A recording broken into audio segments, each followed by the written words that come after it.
Hello বন্ধুরা, আসসালামু আলাইকুম। আশা করি সকলেই ভালো আছেন। আর চলে আসছি নতুন একটি ভিডিও নিয়ে। তো আজকের ভিডিওতে দেখুন, সকাল সকাল আপনাদের ভাইয়া অনেকগুলো বাজার করে নিয়ে আসছে।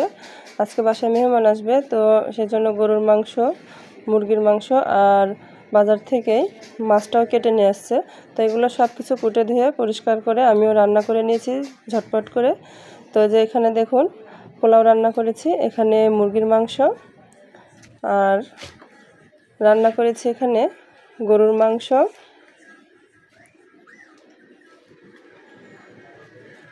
আর এখানে বুটের ডাল দিয়ে গরুর কলিজা রান্না করেছি। তো রান্নাবান্না শেষে, খাওয়া দাওয়া শেষে যে দেখুন আমাদের বাসার মেহমানরা, ছোট ছোট মেহমানগুলো কিভাবে আনন্দ করছে, মাথায় বালিশ নিয়ে দই বিক্রি করছে। আর খাওয়া দাওয়া শেষে রাতের বেলায় যে মামি শাশুড়ি এখানে আটা সেনে পিঠা বানাতে বসছে। এখানে বতক পিঠা বানাচ্ছে। তো এখানে 3 রকমের পিঠা তৈরি করবে আজকে। তো এগুলো বতক পিঠাগুলো আগে তৈরি করে নিচ্ছে।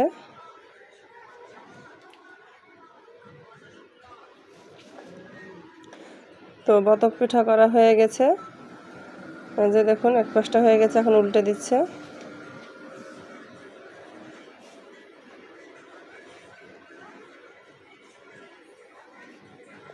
তো এগুলো উল্টে পাল্টে খুব ভালোভাবে অল্প আছে ভেজে নিতে হবে।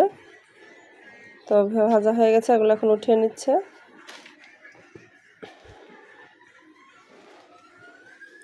তো আবারও দিয়ে দিল বতক পিঠার জন্য আটা তেলের মধ্যে। তো গরম তেলে এভাবে পিঠাগুলো ভেজে নিচ্ছে।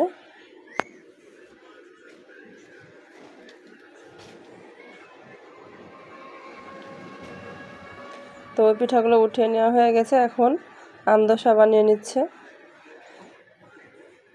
তো এই যে দেখুন বতক পিঠা, আর এখানে কিছু বড়া পিঠা বানিয়ে নিয়েছে, তালের বড়া। তো বন্ধুরা, সব মিলিয়ে ব্লগটা কেমন হলো অবশ্যই কমেন্টে জানাবেন। খোদা হাফেজ।